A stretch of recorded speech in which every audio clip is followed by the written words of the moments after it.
భారత రాజ్యాంగంలో పొందుపరిచిన ఆర్టికల్ 21కు జీవించే హక్కులకు విరుద్ధంగా ఈ దేశ పాలకులు చేస్తున్న విధానాన్ని మేము ఏవేవి ఖండిస్తున్నాము.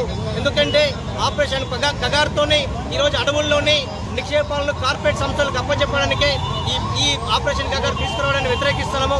ఈరోజు దేశంలో జరుగుతున్నటువంటి బూటకపు ఎన్కౌంటర్లో పూర్తిగా పౌరులంతా కూడా ఖండించాల్సిన అవసరం ఉంది. ఈ దేశంలో అందరికీ జీవించే హక్కు ఉంది. ఈరోజు కార్పొరేట్ శక్తులకు అంటే 1% ఉన్నటువంటి కార్పొరేట్ శక్తులకు మీరు ఈ దేశ పౌరులకు సంబంధించిన పనుల్లో ఏ రకంగా వారికి దారాదత్తం చేయడానికి ఈ పథకాలు తీసుకొచ్చారో చెప్పాల్సిన అవసరం ఉంది.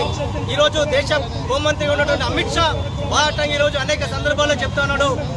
అంటే 2026 మార్చి 26వ తారీఖున ఈ ఆపరేషన్ అంటే ముక్త్ భారత్ మావోయిస్ట్ రహిత భారత్ తీసుకురావాలని ప్రగల్భాలు పలుకుతూ ఉన్నాడు. వాస్తవంగా ఈరోజు మేము ఏ విధంగా ప్రశ్నిస్తా ఉన్నాము. మీరు ఏదైతే మార్చి 26 అంటున్నారో వాస్తవానికి ఆ రోజు శ్రీరామనవమి. అంటే ఈ దేశంలో ప్రజలు కులాల మధ్య విచ్ఛిన్న రాజకీయాలు తీసుకొచ్చి ఈరోజు బూటక ఎన్కౌంటర్లు చేయాలనేమైనా మీ పన్నాగం అని చెప్పి మీ సందర్భంగా హెచ్చరిస్తున్నాము. మీరు తక్షణమే మావోయిస్టులతోనే శాంతి చర్చలు జరపాల్సిన అవసరం ఉంది. ఎందుకంటే ఈరోజు పాల్కాలంలో భారత పౌరుల్ని 4 కిరాతంగా హతమారిస్తే ఆ నలుగురిని పట్టుకోలేనటువంటి పూర్తిగా విరుద్ధంగా ఉన్నటువంటి నరేంద్ర మోడీ ఈరోజు మావోయిస్టులని ఈరోజు శాంతి చర్చలని చెప్పి వారు తమ ఆయుధాలను విడిచి ఈరోజు అడవులను విడిచి ప్రజాబాహుల్యానికి వస్తానంటే మీరు వారిని విచక్షణారహితంగా కాల్పులు చేయడానికి ఏ రకంగా మీ అధికారాలు ఉన్నాయని చెప్పి మేము ప్రశ్నిస్తూ వస్తున్నాము.